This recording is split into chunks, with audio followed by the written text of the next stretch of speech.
ഈ ബൊക്കെ എങ്ങനെയുണ്ട്? നിങ്ങൾക്ക് ഇഷ്ടപ്പെട്ടോ? ഒരു ചെറിയ ക്യൂട്ട് മിനി ബൊക്കെയാണ് ട്ടോ. നമ്മുടെ പ്രിയപ്പെട്ട ആർക്ക് വേണമെങ്കിലും ഗിഫ്റ്റ് ചെയ്യാൻ പാകത്തിനും, അല്ലെങ്കിൽ ബാക്ക് ചാംസ് ഒക്കെ ആയിട്ട് യൂസ് ചെയ്യാം കേട്ടോ.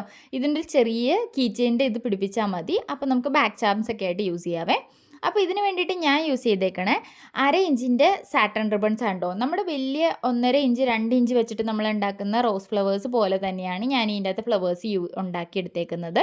അതിന് വേണ്ടിയിട്ട് ഞാനിവിടെ 1/2 ഇഞ്ചിൻ്റെ സാറ്റൻ റിബൺസ് എടുത്ത് ഞാനൊരു ചെറിയ അളവിൽ കട്ട് ചെയ്തിട്ടു. അതെല്ലാം സെയിം അളവായി വരാൻ വേണ്ടി ഞാനൊരു ചെറിയ കാർഡ്ബോർഡ് പീസ് യൂസ് ചെയ്തിട്ടാണ് കട്ട് ചെയ്തെടുത്തത് കേട്ടോ.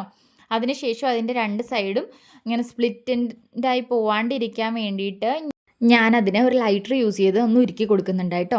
പിന്നെ അതിൻ്റെ കോർണറുകളിൽ നിന്ന് നമ്മുടെ B7000ൻ്റെ ഗ്ലൂ ഇല്ലേ അത് യൂസ് ചെയ്തിട്ട് 2 കോർണറിലും നിന്നും ഇങ്ങനെ ഫ്രണ്ടിലോട്ട് മടക്കി കൊടുക്കുന്നുണ്ട് കേട്ടോ. നമ്മൾ മറ്റേ വലിയ ഫ്ലവർ ചെയ്യാൻ യൂസ് ചെയ്യുന്ന സെയിം പ്രോസസ്സിൽ തന്നെയാണ്.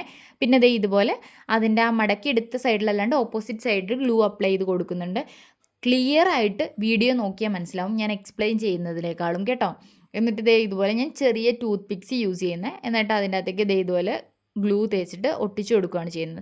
നമ്മൾ ഫോൾഡ് ചെയ്യുന്ന വശമെല്ലാം അറ്റ വശം യൂസ് ചെയ്തിട്ടാണ് കേട്ടോ നമ്മൾ ഒട്ടിക്കുന്നത്. മറ്റേ വശത്ത് ഫുൾ ഗ്ലൂ അപ്ലൈ ചെയ്തിട്ട്. പിന്നെ നമ്മൾ വലിയ ഫ്ലവർ ഉണ്ടാക്കുമ്പോൾ എല്ലാം കൂടി കൂട്ടി ഒട്ടിച്ചിട്ടാണ് ചെയ്യുന്നത്. ഞാൻ ഈ ചെറുത് അങ്ങനെയല്ല ചെയ്തേക്കണം. ഓരോ പെറ്റലും ഞാൻ ഇൻഡിവിജ്വലി ഇതുപോലെ ഒട്ടിച്ചു കൊടുക്കുകയാണ് കേട്ടോ ചെയ്തത്. എനിക്കത് ഇച്ചിരി കൂടി പെർഫെക്റ്റ് ആയിട്ട് തോന്നി. അപ്പോൾ ദേ ഇതുപോലെയാണ് റോസ് ഫ്ലവേഴ്സ് തന്നെ. അപ്പോൾ ഞാൻ അങ്ങനെ എല്ലാ ഫ്ലവേഴ്സിനെയും ചെയ്തെടുക്കുന്നുണ്ട്. പിന്നെ നമ്മൾ അതിന് ടൊയ് ചെയ്ത് കൊടുക്കാൻ വേണ്ടിയിട്ട് നമ്മുടെ സാധാ ത്രെഡാണ് നമ്മൾ മെഷീനിലൊക്കെ യൂസ് ചെയ്യുന്ന അല്ലെങ്കിൽ തുന്നാനൊക്കെ യൂസ് ചെയ്യുന്ന ആ സെയിം നൂല് യൂസ് ചെയ്തിട്ടാണ് ഞാൻ ഇതിനൊന്ന് കെട്ടിക്കൊടുക്കുന്നത്. അപ്പോൾ ഓരോ ഫ്ലവേഴ്സ് വച്ചു കൊടുത്ത് ദേ ഇതുപോലെ ചുറ്റി ഞാൻ ഒരു ബൊക്കേക്ക് വേണ്ട പോലെ ഒരു രീതിയിലാക്കിയെടുത്തു. ഒരു റൗണ്ട് ഷേപ്പിൽ നമ്മൾ ഫ്ലവേഴ്സിനെല്ലാം ഒന്ന് അറേഞ്ച് ചെയ്തെടുത്തു കേട്ടോ.